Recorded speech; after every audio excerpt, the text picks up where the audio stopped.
ఇప్పుడు ఈ రోజు నాడు డబ్బులతోని చేయించినాం కాకుండా యా ఏవం వేద యోపమాయతనం వేద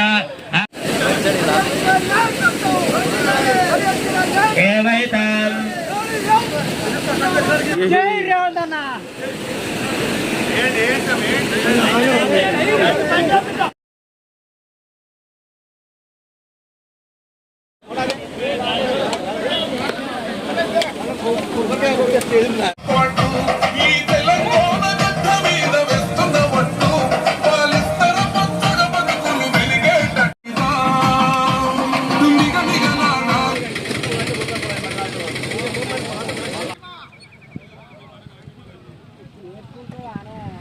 గండి రామారం కుడి కాలువ. ఈ గండి రామారం కుడి కాలువకు 29 కోట్ల రూపాయల మంజూరు తీసుకువచ్చి ఇవాళ గండి రామారం కుడి కాలువ పనులు చేసుకున్నాం. దీని కింద 11 గ్రామాలకు దాదాపు 5,600 ఎకరాలకు సాగునీరు అందించే అవకాశం ఉన్నది. అంతేకాకుండా ఇది 11 గ్రామాలు, దాదాపు 29 కోట్ల రూపాయలు, 28 కిలోమీటర్ల దూరంగా ఇది వెళ్తున్నది. 11 గ్రామాలలో ఇంకా మనం 2-3 పనులు చేయాల్సిన అవసరం ఉన్నది. గండి రామారం ఎడమ కాలువ ద్వారా గండి రామారం ఇంతకుముందు మన శ్రీధరరావు గారు మాట్లాడుతూ చెప్పారు.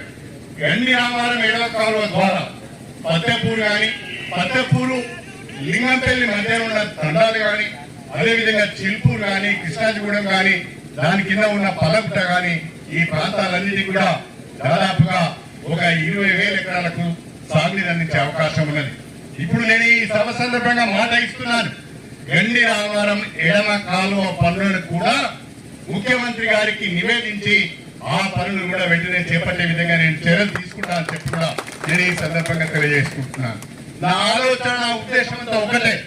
దేవాదుల ఎత్తిపోతల పథకం ద్వారా మన నియోజకవర్గంలో ఉన్న రిజర్వాయర్ల ద్వారా ప్రతి గ్రామానికి ప్రతి ఎకరానికి 2 పంటలకు సాగునీరు అందించాలనేదే కడియం శ్రీహరి ఆలోచన అని చెప్పి నేను ఈ సందర్భంగా నేను గుర్తు చేస్తున్నాను.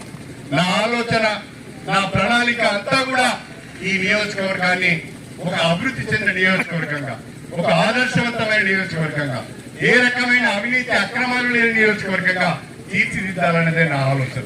రాజకీయాలు సంపాదన కొరకు కాదు,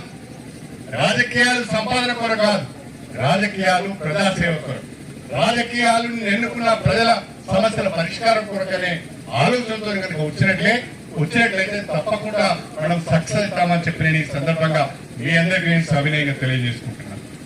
ఇవాళ స్టేషన్ గన్పూర్ నియోజకవర్గానికి ఉమ్మడి వరంగల్ జిల్లాలోని 12 నియోజకవర్గాలతో పోల్చుకుంటే అత్యధిక నిధులు మన స్టేషన్ గన్పూర్ నియోజకవర్గానికి వచ్చాయని చెప్పి దాదాపు 1000 కోట్ల నిధులు తీసుకొచ్చాం. మన ముఖ్యమంత్రి గారికి, మన రేవంత్ రెడ్డి గారికి, మన నియోజకవర్గం పైన ఆయన చూపిస్తున్న ప్రేమకు, ఆయనకున్న అభిమానానికి మీరందరూ గట్టిగా చేతులు